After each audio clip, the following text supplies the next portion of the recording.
A billionaire CEO finds a little boy at his own father's grave. "I'm sorry, I didn't mean to bother Grandpa." The man gives him a sad smile. "You've got the wrong grave, little one," before freezing in astonishment at what the boy says next. Welcome to our channel. Before we begin, please like and subscribe so we can continue creating stories like this. The gray sky covered the cemetery as the distinguished billionaire CEO, Santiago Herrera, walked among the graves with a bouquet of flowers in his hand, feeling an indescribable heaviness in his chest. His fine leather shoes sank slightly into the damp earth, and each step he took seemed to echo amid the somber silence of the place. He closed his eyes for a moment, remembering the last moments he spent with his father before losing him, lamenting all the words he never said. His schedule had been full, business commitments that could not wait, and goals he had set years ago. Yet, despite his achievements, he felt a void that nothing could fill. He had promised himself that, after his father died, he would visit periodically to speak with him in silence and leave a floral tribute on his headstone, though he always ended up visiting less often than he wished. The icy wind blew, ruffling his carefully styled hair, reminding him how fragile life could be, even for someone of power and fortune.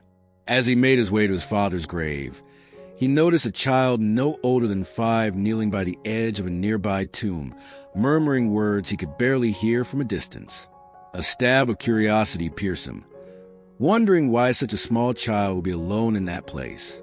He stopped when he saw the boy place a small wildflower on the headstone, noticing how his tiny hands trembled in the morning cold. Approaching, he clearly heard the child say, in a trembling voice, that he was sorry for bothering Grandpa, which struck him as extremely odd. Santiago thought the boy was confused, because Santiago's father's grave was next to the one the little boy was visiting.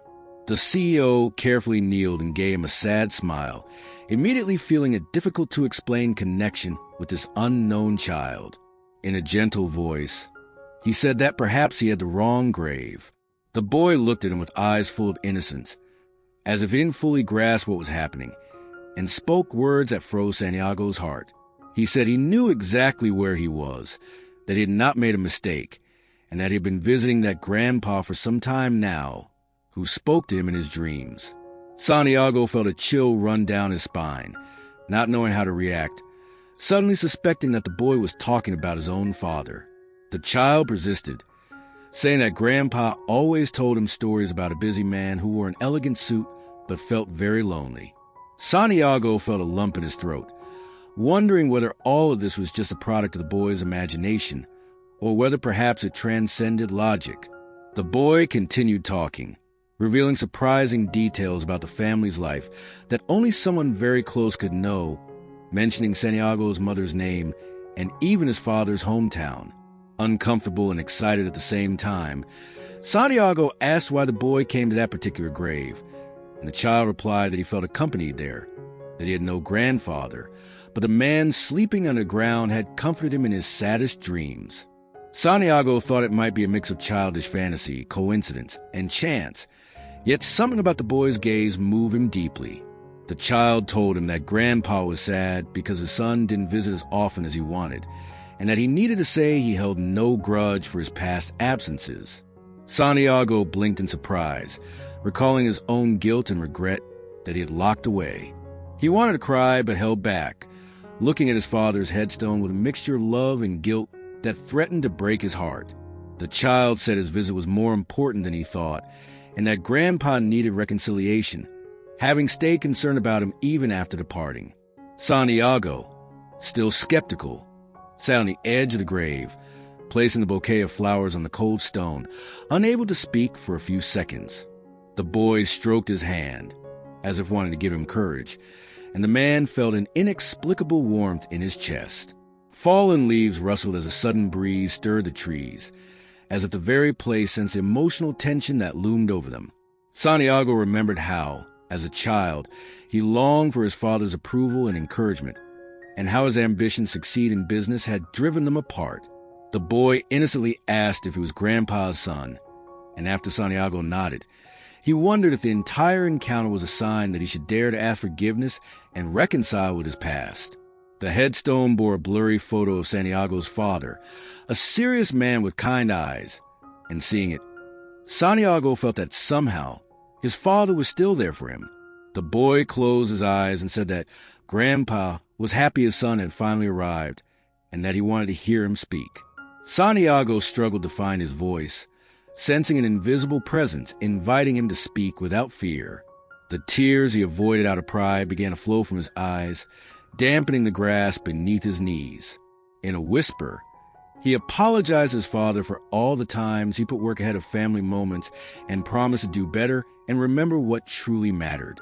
The boy smiled, as if sensing that the message had reached its proper destination, and placed his hand on the tombstone with tenderness. Santiago leaned down to hug the boy, still not understanding how he could know so much, but silently thanking him for being there. The silent mausoleums and lonely paths of the cemetery became the stage for a strange yet profound reconciliation that was only just beginning.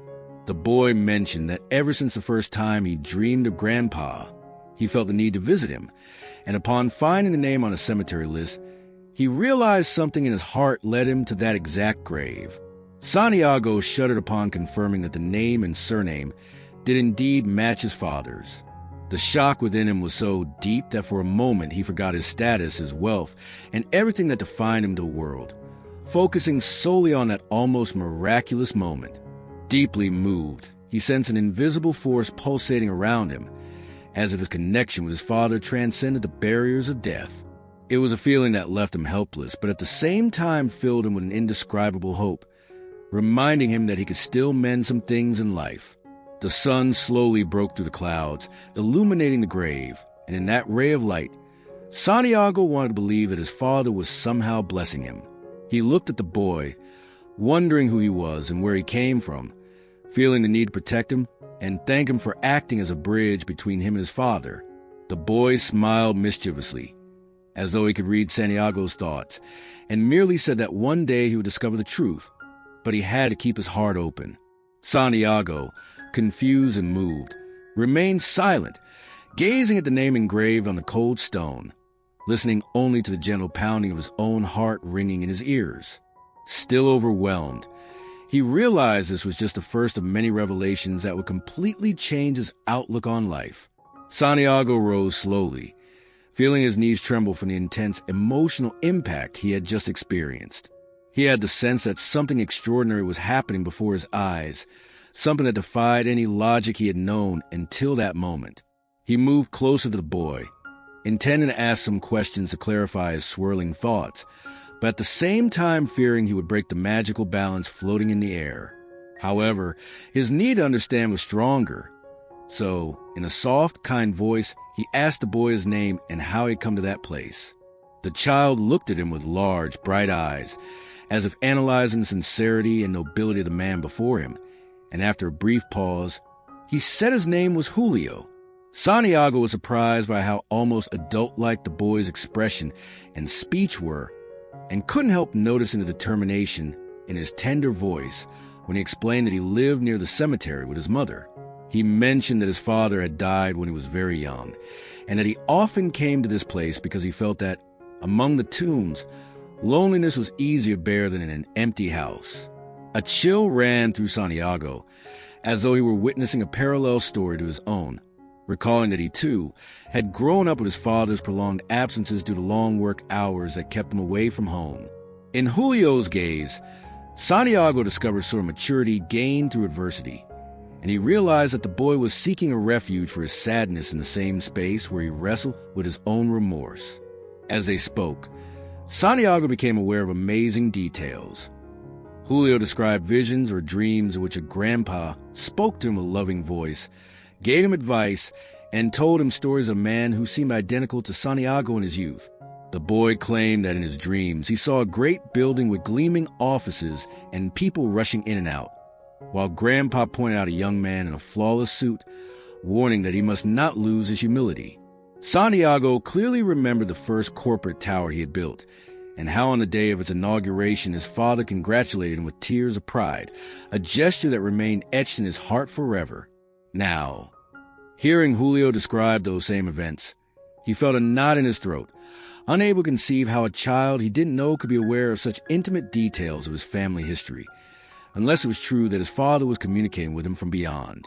On one hand, the idea seemed impossible to his rational mind, hardened by the harsh realities of the business world. But on the other hand, it resounded within him with undeniable force.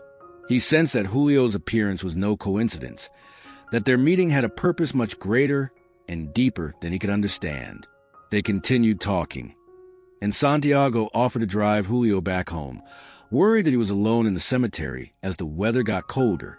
However, the boy said he wasn't afraid of being alone, since he spent much of his short life talking to Grandpa in that place, adding that solitude sometimes felt less harsh than dealing with others' awkward sympathy. Santiago felt a pang of guilt when he realized how disconnected he had been from his own emotions and those of his family, avoiding empathy and affection in his obsession with success. He began to wonder at what point he had turned into a seemingly insensitive man who put numbers and contracts before everything else. He remembered his last conversation with his father, in which his father asked him not to forget where he came from, always to remember that money without love was a hollow burden. Part of him wanted to get rid of those thoughts because his life had been built on discipline, ambition, and the relentless pursuit of power, but being there at the grave, with Julio by his side, kept him from running. Surprisingly, though he considered it irrational, every word the boy spoke seemed to validate the warnings his father had given him. After a prolonged silence, the child changed the subject and asked about Santiago's family, wondering if he had children or someone waiting for him at home. The CEO was speechless for a moment, knowing his response was more complex than it seemed. He wasn't married, had no children, and his only real commitment was to the billion-dollar company he ran. He explained that work and business consumed so much of his time that he never felt he had the opportunity to build a family. And now, approaching 40, he was starting to question whether it was too late. Julio listened attentively, with a sweet and understanding expression that brought Santiago an odd sense of calm, as though the boy was capable of understanding more than he let on. Then the child, in that frank way only childhood grants, asked whether Santiago felt lonely, whether he ever regretted not having someone to welcome him with open arms when he came home after a hard day. Santiago realized that was the very question he dreaded most, and that he had always avoided admitting his profound loneliness. He cleared his throat, tried to reply calmly, but each word he spoke sounded like self-deception. He mumbled that professional success fulfilled him, that traveling the world and attending major meetings kept him motivated, but that, indeed, on the quietest nights, something was missing. That confession hurt like a stab of reality that, until then, he had refused to see. While they talked, Santiago noticed Julio's fragility, his worn-out jacket, and the way he pursed his lips in the freezing gusts of wind. Without thinking, Santiago took off his elegant coat and placed it over Julio's shoulders, unable to bear watching him shiver from the cold. The boy accepted the gesture timidly, barely murmuring thanks, but smiling when he felt the warmth radiating from the luxurious coat. That simple act was a turning point for Santiago, a small opening in a heart used to transactions, pacts, and million-dollar deals, but unaccustomed to genuine human exchange. He surprised himself by feeling an urge to protect Julio, as though the child were his own flesh and blood, or as though his father's connection bound them somehow. It was an intimate moment in which the cold, the drizzle, and the sadness of surroundings took a back seat, giving way to a gentle emotional warmth that was only beginning to blossom. Santiago decided to walk Julio to the cemetery gate, offering him a ride home in his luxury car. But at first the boy was reluctant. He said his mother might panic if she saw him arriving with a stranger in a flashy vehicle, and he didn't want to cause trouble. Still, after some gentle insistence and Santiago's promise to keep a respectful distance, Julio agreed. They walked in silence among the old mausoleums, feeling as though the cold stones and marble angels were silent witnesses to the strange yet touching bond forming between them. Santiago had no idea what would happen next, but he was certain he could not shrug off the astonishing revelation Julio had provided about his grandfather through dreams. When they reached the main gate, the boy pointed to a little side street a few yards away, saying he lived in a modest house there with his mother, and asked Santiago not come too close and worry her. The CEO, honoring his request, parked the car on a parallel street, where he could see the boy walking up to the door of a modest home. In the distance, he could make out a woman stepping out to greet him, and he felt huge relief knowing Julio was safe. However, at the same time, he felt a sudden emptiness on saying goodbye, as though he needed to do more to close that newly opened chapter. Back at his office, Santiago couldn't concentrate on his usual work. Reports, meetings, ledgers, none of it seemed important in light of what he had just experienced. His personal assistant noticed how distracted he was, and even asked if he felt all right. He gave a vague, "I'm just tired," in reply. Inside, though, the child's image replayed in his mind, speaking so confidently in that sweet voice, and the memory of the words that so closely resembled his deceased father's advice. That night, before falling asleep, Santiago was surprised to find himself praying, or at least trying to mentally connect with his father, longing for a sign that would confirm everything he had heard. He closed his eyes and vividly recalled every moment from the cemetery, the biting cold wind on his face, the tender voice of Julio, and felt a tremor of hope as he sensed that maybe not all was lost between him and his past. Still uncertain, he drifted off to sleep imagining his father hugging him in dreams, telling him he was proud and that he loved him, just as Julio had described. In the following days, Santiago wrestled internally between the desire to return to the cemetery and the uncertainty of whether he should continue this curious bond with Julio and his incredible assertions. A strong, illogical impulse urged him to find answers, to satisfy the burning doubt growing inside him, but he also feared becoming too involved, only to end up with false hopes. He had a reputation to uphold, an image of a businessman that didn't allow for fantasies or guesses about messages from beyond. Yet the need for redemption and the guilt that haunted him for not being by his father's side in his final days weighed more heavily than any pretense.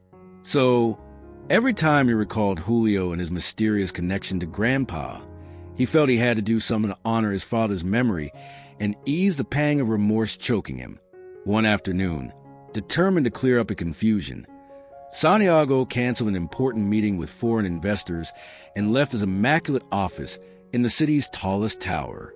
He headed again to the cemetery, parking his luxury car on the same street he had dropped Julio off before.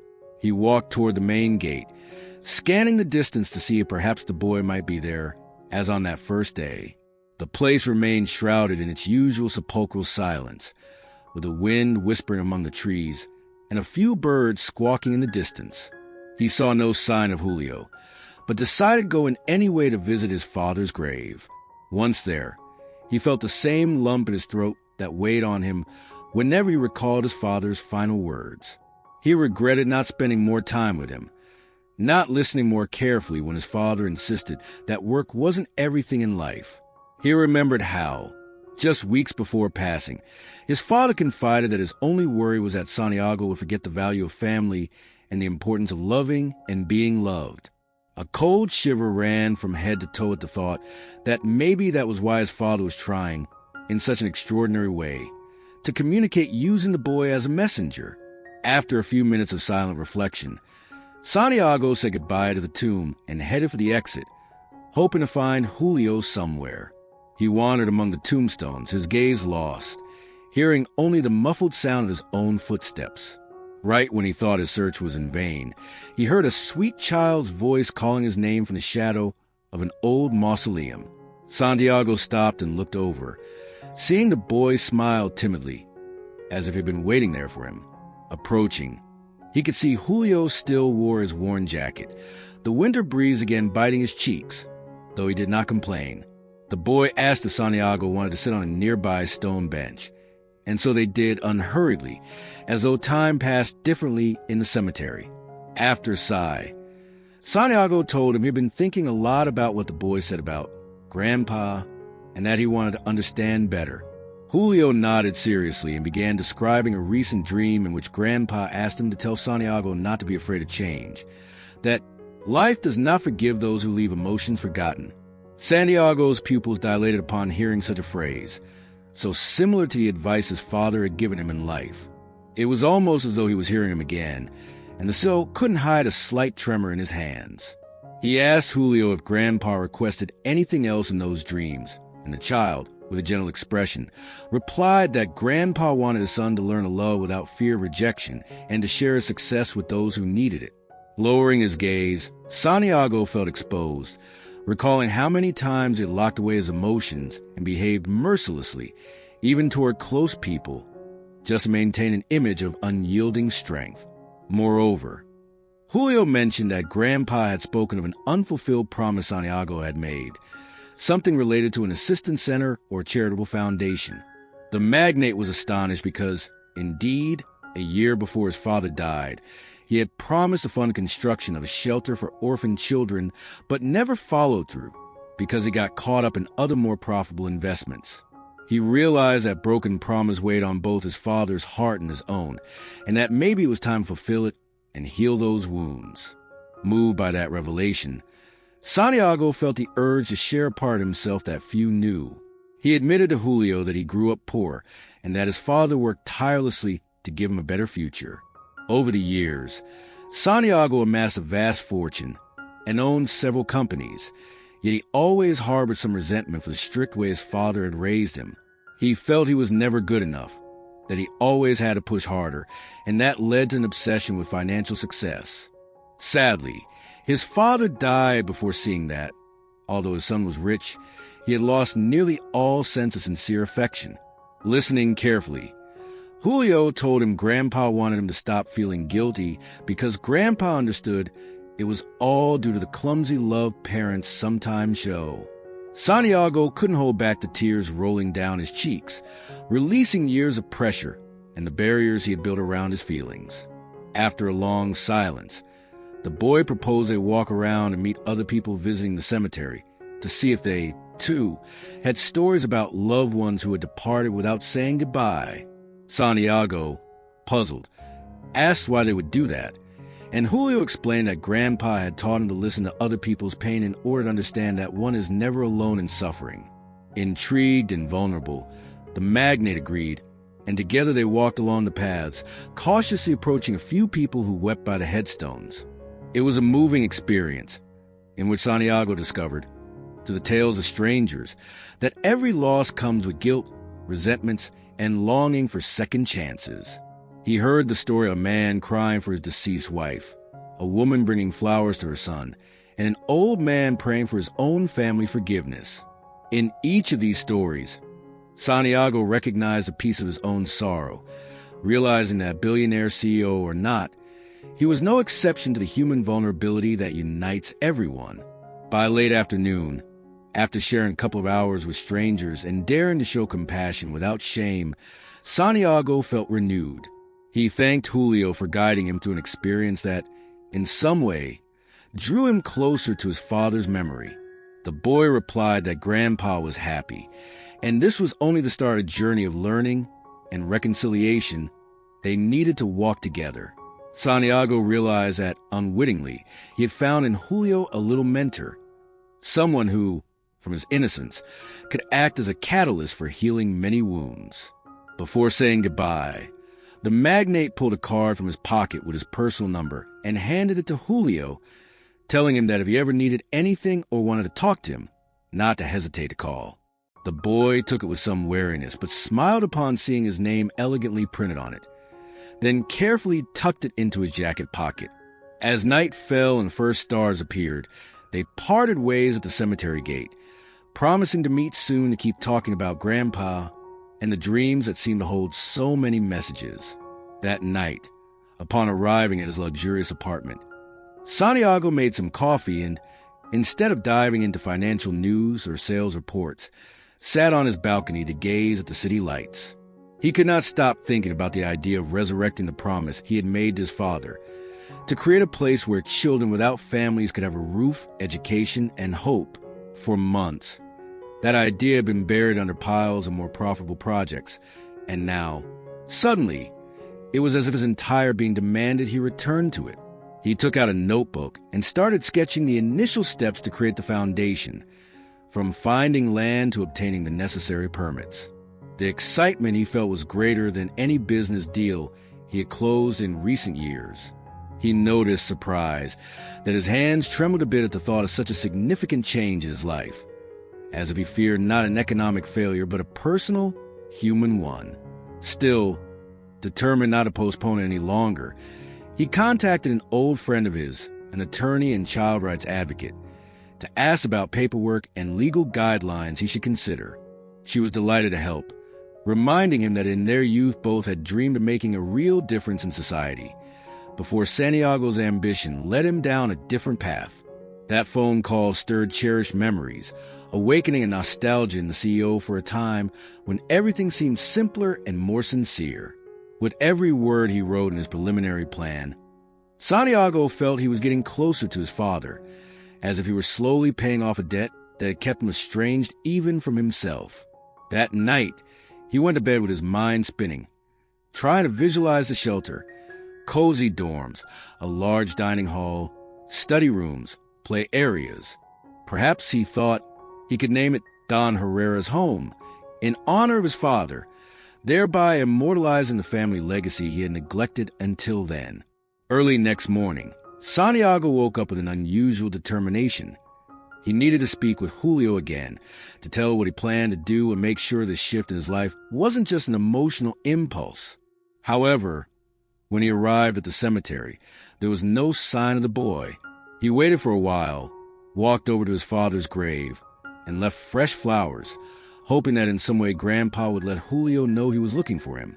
Heart tightening at the child's absence, he decided to approach what he believed to be his home, the one he had seen from the corner the first time.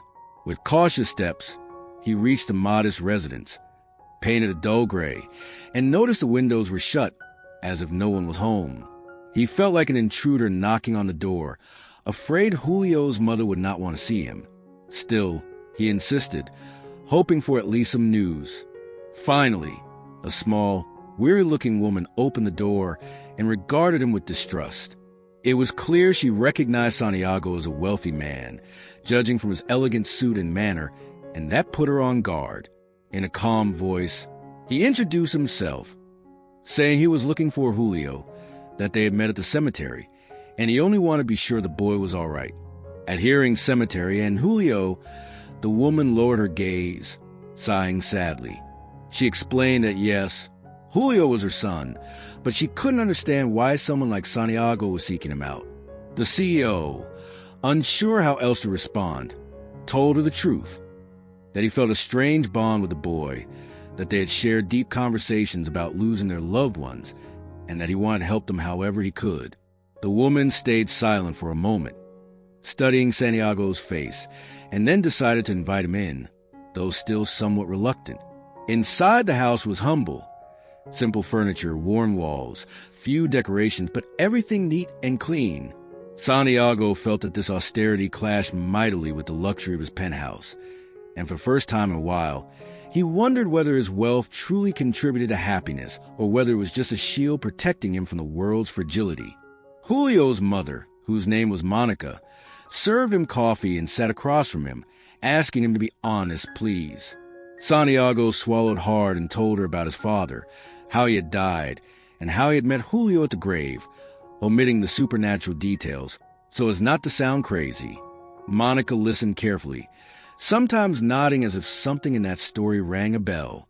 When Santiago finished, she took a deep breath and explained that Julio had been very sensitive since he was small, prone to dreaming of people who had already passed away, and sometimes these dreams were so vivid they frightened even her.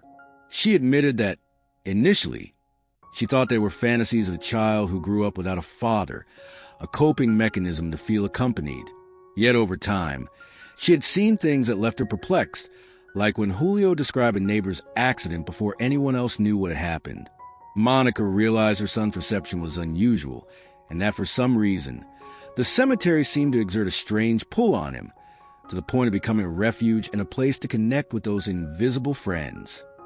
Santiago listened in astonishment, surprised at how candidly she spoke, though it was evident her voice carried deep exhaustion. She went on to say she did not like Julio spending so much time in the cemetery, but also did not want to forbid it, because doing so would only make matters worse. leading the boy to even more isolation and sadness.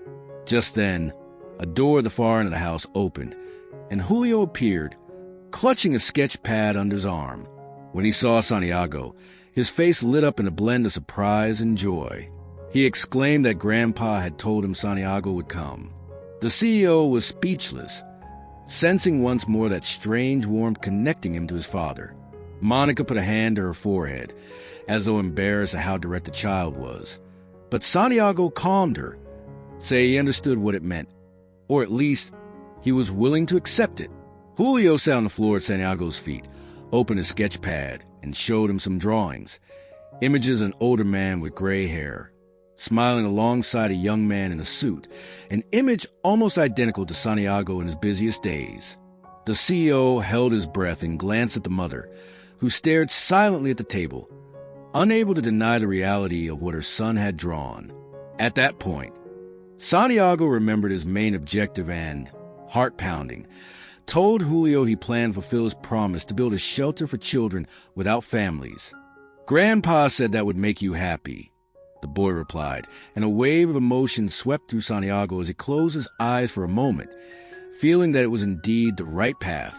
After talking to Julio and Monica, the idea of building the shelter took on unstoppable momentum in Santiago's mind. He contacted a trusted architect with whom he had collaborated on several business projects and explained that this time the project wasn't a corporate building or a convention center, but a special place for children who had no one else in the world. The architect was initially surprised to see him so personally involved in a social cause, having always known Santiago as a man nearly exclusively devoted to financial growth. Yet, with a guarantee that funds would not be an obstacle, the architect promised to work on a design combining functionality and warmth, providing shared spaces and study areas for young residents. Meanwhile, Santiago felt the need to share the news with the rest of his company's board of directors, knowing such a decision might cause confusion or even backlash. He called for an extraordinary meeting and, with his characteristic composure, announced that he would use a significant portion of his personal profits to fund Don Herrera's home. Under the astonished stares of some executives, he explained it was time to honor his father's memory and give children, like he once was, a chance to get ahead. The reaction was mixed. Some directors praised the initiative and offered support, while others were wary, fearing that Santiago's philanthropic commitment would distract him from the core matters of the consortium. Yet, as a majority shareholder, he had the final say, and he made it clear that this new personal undertaking would not hurt the thriving business. In parallel, whenever he could, Santiago returned to the cemetery to talk with Julio and see how he was doing. With Monica's permission, he began inviting the boy out for ice cream or strolls in a nearby park, always making sure she knew where and when. Despite the huge gap between their worlds, they developed a friendship that defied logic and social norms. Santiago realized how much he enjoyed the boy's simple, genuine company, so far removed from the protocols and formalities of the corporate world. Julio, for his part, viewed this elegant man in a suit as a sort of companion in adventures, someone who listened to his stories without judgment and, in a way, believed them. During one of these outings, Julio confessed that he often felt different from other kids his age because his dreams and visions took him places they could not comprehend. Deeply touched, Santiago reassured him that being different could be a gift and not a curse, and that he should not be ashamed of what he saw or felt. The boy responded with that light in his eyes that only innocence can reflect, saying that Grandpa felt the same way, that he should not fear his own sensitivity. With every word, Santiago felt his father's memory draw closer, as if the barriers of time and space were crumbling beneath the power of filial love. He could not explain it rationally, but he wholeheartedly embraced it. As the weeks went by, building the shelter became Santiago's top priority, leading him to delegate some corporate tasks so he could personally oversee the project's progress. He chose a spacious plot on the outskirts of the city, surrounded by trees, and accessible to a safe area where children could play and learn without feeling trapped by buildings. He arranged for flowers to be planted and flower beds to be built, wanting to add a touch of cheer to the surroundings. The architect designed bright dorm rooms, large dining halls, and colorful playgrounds. For the first time in a long while, Santiago felt the thrill of creating something that would not be judged solely by its profitability, but by its capacity to transform lives. Meanwhile, his relationship with Julio and Monica grew stronger. Although Monica still harbored reservations, she could not deny that Santiago was becoming an unexpected support, both financially and emotionally. The boys started attending a better school, sponsored by Santiago, who offered to pay for his educational expenses, stating that a talent so special deserved opportunities. Though at first Julio felt overwhelmed by so much attention, he soon realized it was part of Grandpa's plan to watch over them both. From time to time, Julio still had dreams in which Grandpa gave him cryptic messages for Santiago, who received them with near reverence, as if they were the words of a wise counselor. Sometimes it was encouragement to stay humble, not to forget the shelter's real purpose. Other times, it was memories from Santiago's childhood, anecdotes only his father could have known. Little by little, the CEO regained hope and, more importantly, an inner peace that had eluded him for many years. He noticed even his business relationships improved once he allowed his more human side to show, and those around him responded with greater closeness and respect. He began implementing more flexible policies in his company, encouraging employees to spend time with their families, something he himself had always neglected. Though reluctant to admit it aloud, he understood the experience with Julio, and Grandpa's messages was transforming how he viewed the world and how he led. But deeper lessons arrived on a rainy afternoon when Santiago received a desperate call from Monica. Julio was sick, burning up with fever, and the doctors at the small neighborhood clinic could not find the cause.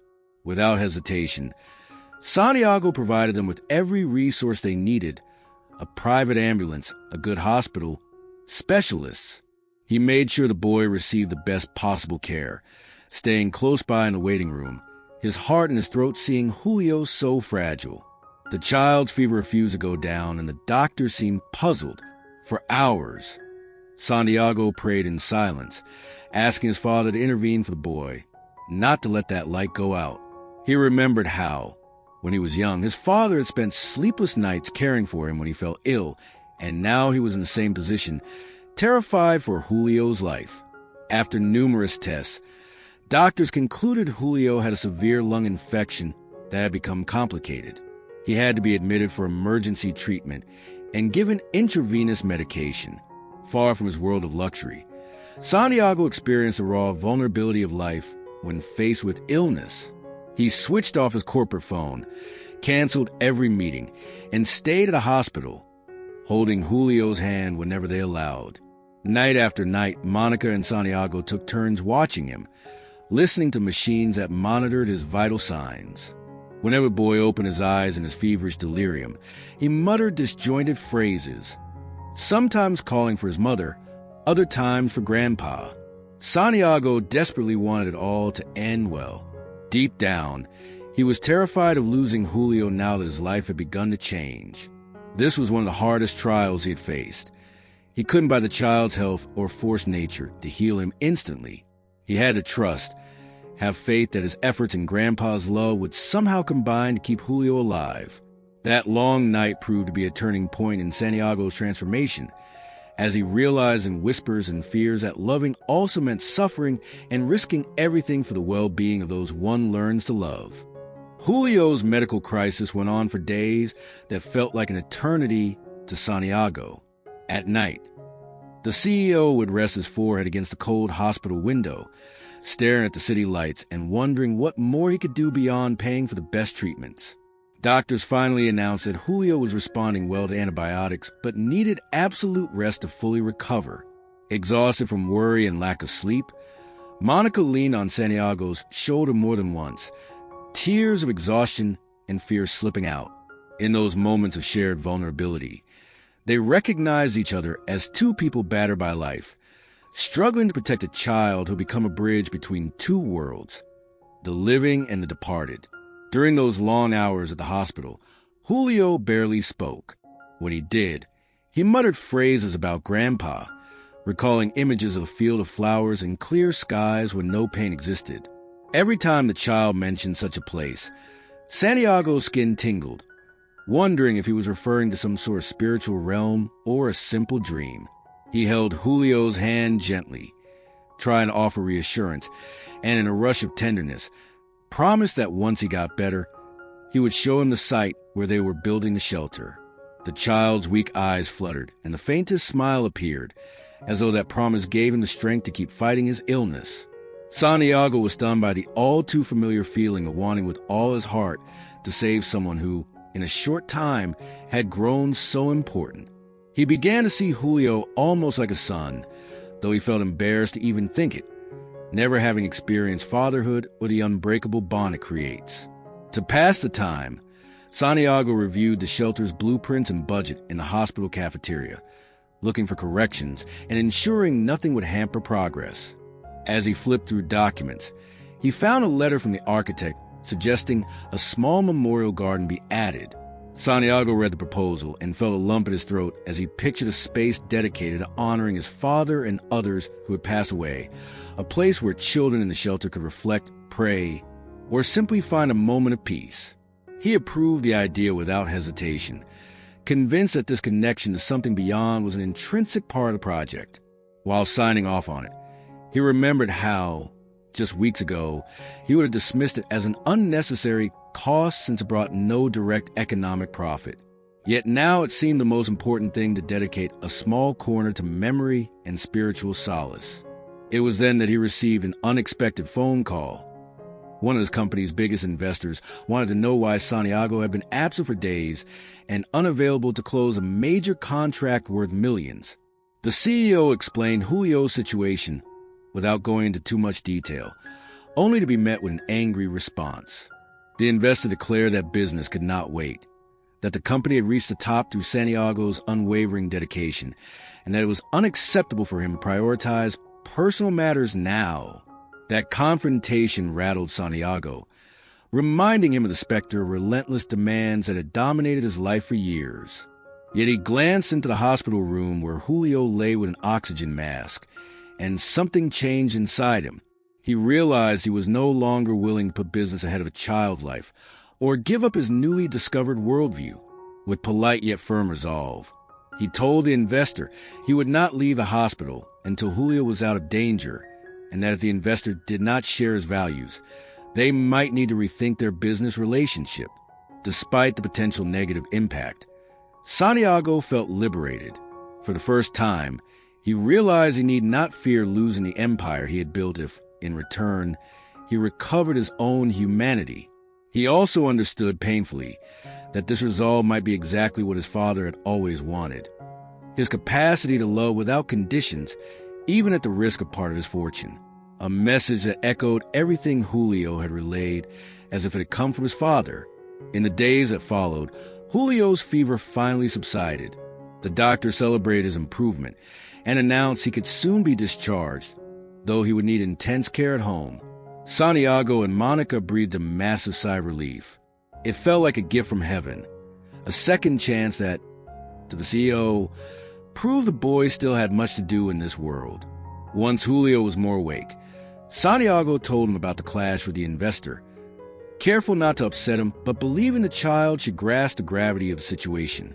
Julio listened wide-eyed and replied simply that Grandpa was very proud of him, that everything would be fine, because real miracles happen when you learn to put your heart above ambition.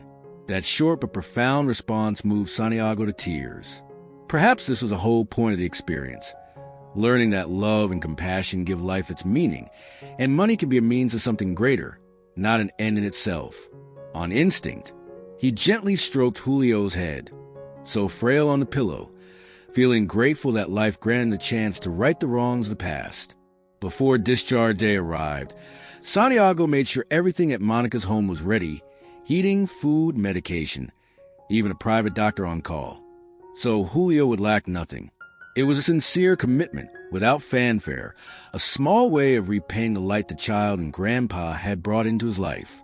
As they left the hospital, Julio squeezed Santiago's hand and said Grandpa wanted to see him very soon at the grave.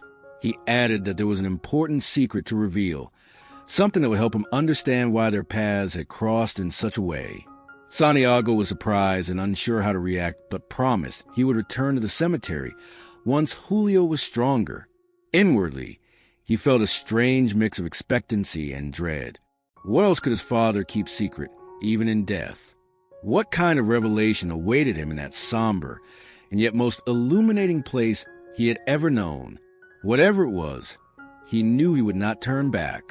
The same bond tying him to Julio and his father's memory pushed him onward. A week later, with Julio recovering at home under a doctor's supervision, Santiago decided to go back to the cemetery to keep his promise to the boy. Though still uneasy, he mustered his courage and visited one calm afternoon when autumn sunlight filtered through the tree branches and traced whimsical shapes on the cobbled paths. Standing before his father's grave, a chill swept over him. It felt as though the atmosphere was charged with intense energy, as if the air held an expectant hush. He placed a fresh bouquet of flowers and sat by the headstone, recalling Julio's words about the secret Grandpa wished to disclose. A gust of wind lifted dry leaves into graceful spirals dancing around the graves. For a moment, Santiago thought he heard a faint murmur like a muffled voice in the breeze. Despite his rational side telling him otherwise, he could no longer deny that something extraordinary had been unfolding since he met Julio. He closed his eyes and pictured his father, serious yet with kind eyes, forever radiating love even if he rarely expressed it in words. A sharp ache flashed in Santiago's heart, remembering how, in his father's later years, he only saw him sporadically, absorbed in his own business success. Suddenly, he felt an overpowering urge to speak, to unburden himself right there at the grave, and he let it all out. In a trembling voice, he begged his father's forgiveness for each hug withheld, each postponed visit, and every time he put money above affection in his life. He confessed how much he missed him, how he wished he could show him he was trying to change, that he wanted to make amends for the harm done.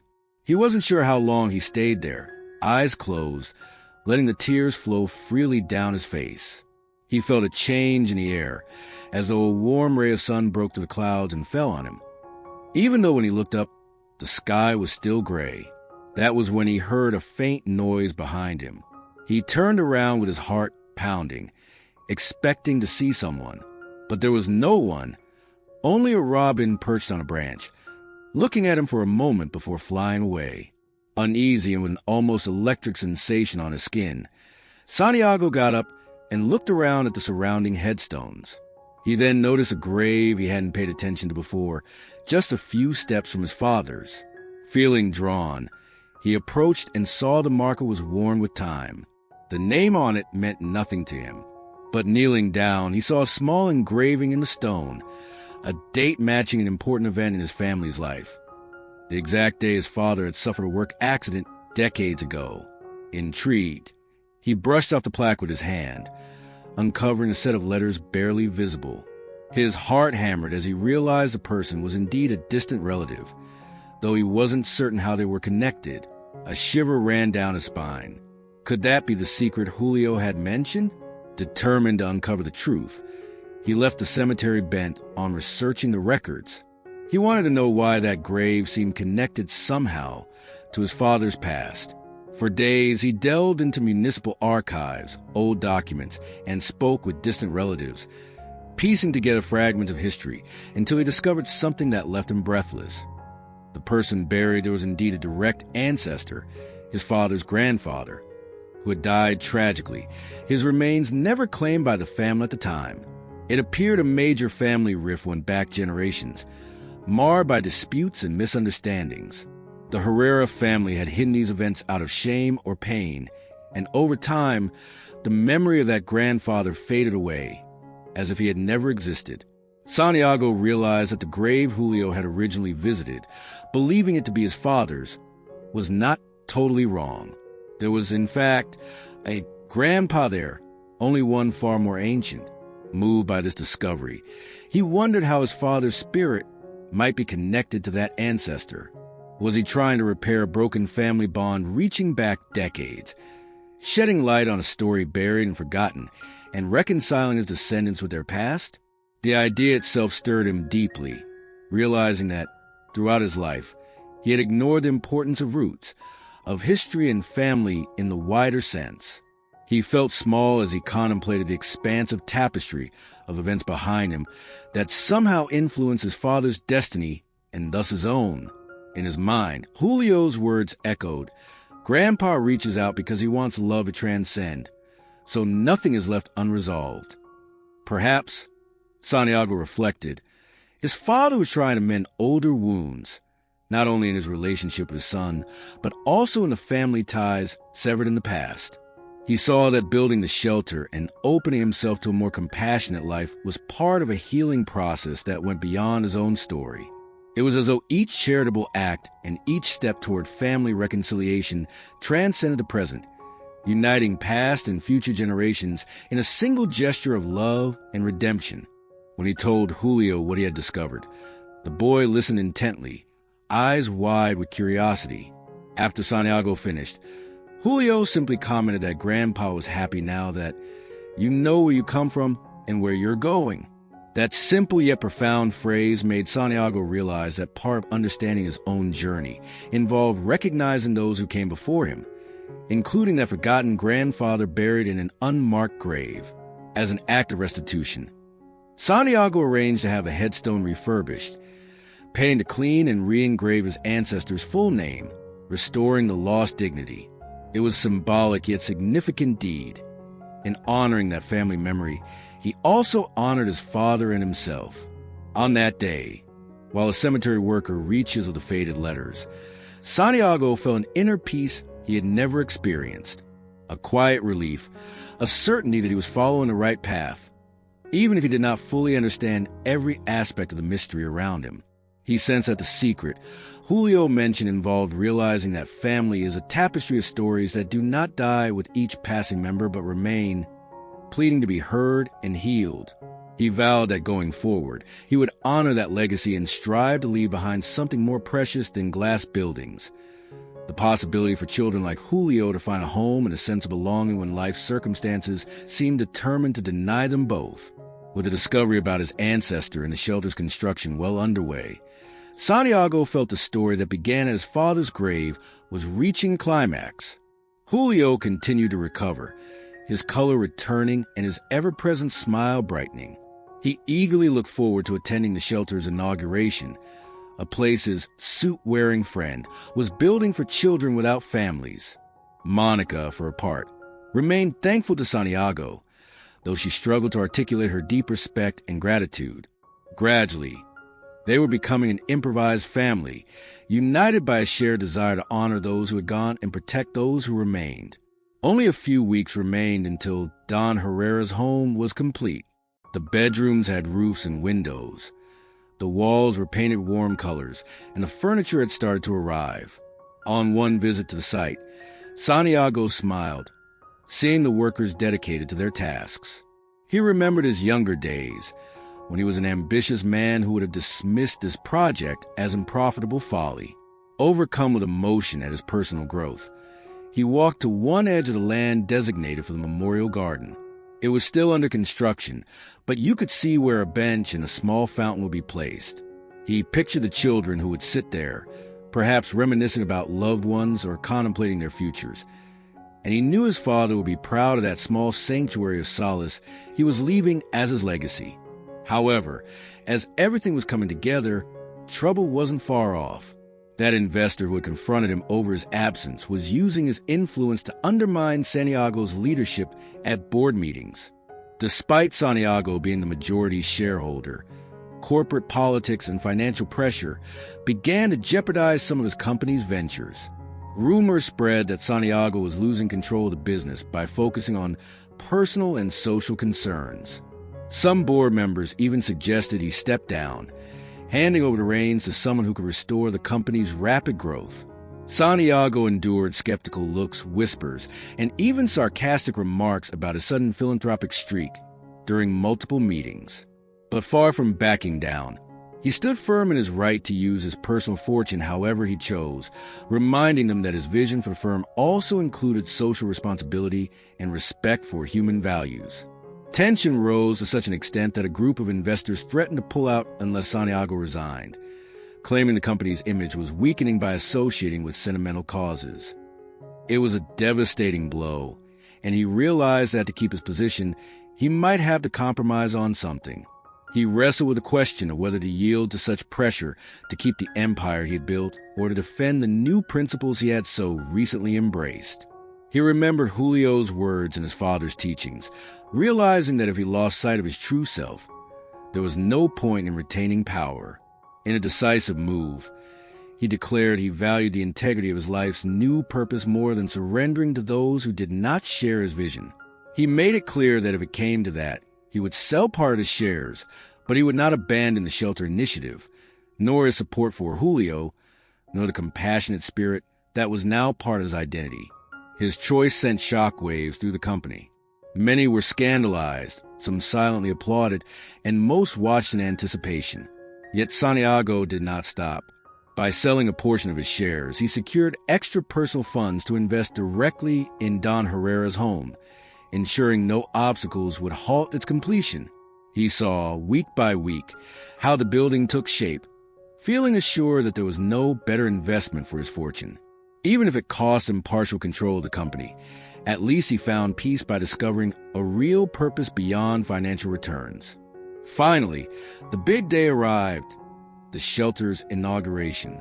It was a simple but heartfelt ceremony attended by a few loyal collaborators, orphan children who would be its first residents, and of course, Julio and Monica. They cut a white ribbon at the entrance, and a local priest blessed the facilities, asking for light and protection for every child who would live there.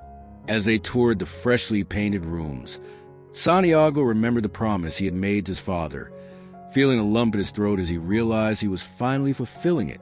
The atmosphere in every corner exuded hope, with walls adorned with children's drawings and hallways bright and spotless.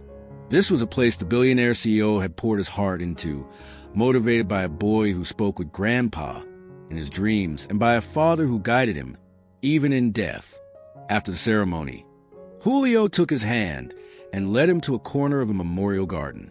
The boy pointed to a plaque reading, "In memory of Don Herrera, whose love transcended the boundary between life and death." Santiago had commissioned that inscription, but hadn't revisited it since it was installed. He was moved to see tears in Monica's eyes, and he realized this corner wasn't just a tribute to his father, but to everyone who had departed leaving unspoken words or missed embraces. Julio then spoke in his clear voice, saying Grandpa was there, smiling and pleased his son finally understood the importance of love and caring for others. Santiago felt a reassuring chill, a warmth caressing his soul. He spontaneously knelt down to hug Julio with the tenderness a father would show his son. At that moment, he understood that every sacrifice, every clash with investors, every tear, every doubt had been worthwhile. He had changed his life for the better, honored his family, and extended a hand to children who needed a safe place. He realized Grandpa's words, "You got the wrong grave, little one," had not been a mere misunderstanding, but a sign that sometimes destiny leads us down unexpected paths to reveal what truly matters. And so, with a smile both sad and joyous at once, Santiago closed his eyes, feeling his father's presence and the certainty that, though their reunion was late, it shone enough light to illuminate a lifetime. If this story inspired you, don't forget to leave a comment and share this video so more people can discover the power of believing themselves and in others. Thank you for joining us, and see you next time.